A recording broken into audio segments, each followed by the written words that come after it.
Doctor साहब, मुझे बवासीर है पर ऑपरेशन से डरता हूँ। बवासीर एक आम समस्या हो सकती है। काफ़ी बार एक्सटर्नल पाइल्स में खून का थक्का जम जाता है, जिसकी वजह से बहुत सूजन होती है और बहुत तेज़ दर्द होता है, जो कि बिना लैट्रिन पास करे भी होता है। ये एक इमरजेंसी सिचुएशन है। ਮੈਨੂੰ ਟੱਟੀਆਂ ਦੀ ਪਈ ਮੈਨੂੰ ਟੱਟੀਆਂ ਦੀ ਪਈ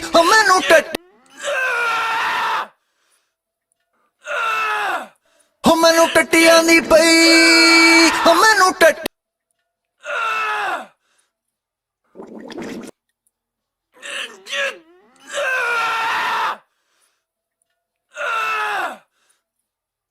हमें लैट्रिन के रास्ते से खून आ रहा है या कोई मांस आ रहा है। लैट्रिन के रास्ते में बहुत सारी दिक्कतें होती हैं, जिनमें फ़र्क करना बहुत ज़रूरी हो जाता है, जैसे कि फिस्टुला जिसे भगंदर बोलते हैं, पाइल्स जिसे कि बवासीर भी बोलते हैं, और फिशर, क्योंकि सबका इलाज अलग अलग होता है। जब आप डॉक्टर के पास जाते हैं तो वो आपको अलग अलग चीज़ों का अलग अलग इलाज बताएंगे। आज हम इस वीडियो में पाइल्स या बवासीर के लक्षण, उनको घरेलू नुस्खों से कैसे ट्रीट किया जाए और एक डॉक्टर उसे दवाइयों से, सर्जरी से कैसे इलाज करते हैं, उसको विस्तार में जानेंगे। इसलिए कृपया आप इस वीडियो को अंत तक देखें। सबसे पहले हम जानेंगे कि पाइल्स या बवासीर के लक्षण क्या होते हैं। ब्रॉडली दो तरीके के पाइल्स होते हैं, इंटरनल पाइल्स और एक्सटर्नल पाइल्स। इंटरनल पाइल्स में यूजुअली पेशेंट को सिर्फ ब्लीडिंग होती है और उस ब्लीडिंग की वजह से कमजोरी होती है, जिसकी वजह से वो डॉक्टर के पास आते हैं। अगर इंटरनल पाइल्स ज़्यादा बढ़ जाता है या ज़्यादा ग्रेड का हो जाता है तो मस्से भी फील हो सकते हैं। एक्सटर्नल पाइल्स में मस्से फील होते हैं और साथ में लैट्रिन करते वक्त या लैट्रिन के बाद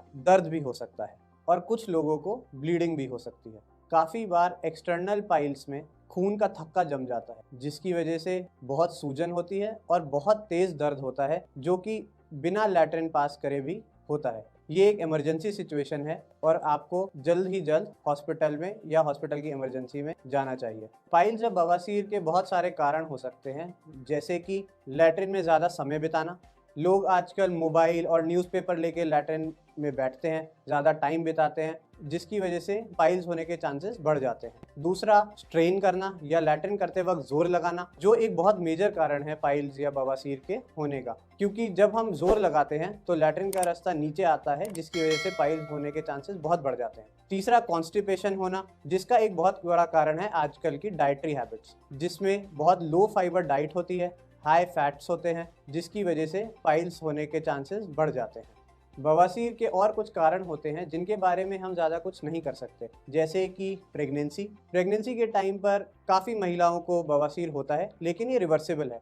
एंड दूसरा, बढ़ती उम्र या एजिंग। अगर आपको इनमें से कोई भी लक्षण दिखते हैं या सारे लक्षण दिखते हैं तो आप डॉक्टर के पास जाएं। जब आप एक डॉक्टर के पास जाएंगे तो वो आपसे कुछ सवाल पूछेंगे, जैसे कि आपको कब से ब्लीडिंग हो रही है, कितनी ज़्यादा ब्लीडिंग हो रही है, कोई मांस तो नहीं आ रहा है या कोई दर्द तो नहीं हो रहा है। उसके अलावा वो आपसे पूछेंगे कि कहीं आप कोई दवाइयाँ तो नहीं ले रहे हैं, आपको कॉन्स्टिपेशन या सख्त लैट्रिन तो नहीं आ रही है, या आपको अपनी उंगली का इस्तेमाल तो नहीं करना पड़ता है, क्या आपको लैट्रिन में ज़्यादा टाइम बिताना पड़ता है या एक बार जाने के बाद वापस बार बार जाना पड़ता है। ये कुछ सवाल वो आपसे पूछेंगे और आप इनका सही सही जवाब दें। इसके बाद डॉक्टर आपकी जांच करेंगे, जो कि एक साइड पोजीशन में होती है। इसमें डॉक्टर आपके लैट्रिन का बाहरी रास्ता देखेंगे कि उसमें कहीं मस्से तो नहीं है, कहीं कोई एक्टिव ब्लीडिंग या रक्त का रिसाव तो नहीं है।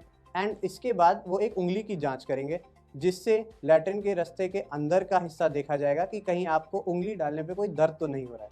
अगर दर्द नहीं होता है तो एक प्रोक्टोस्कोपी करी जाती है, जिससे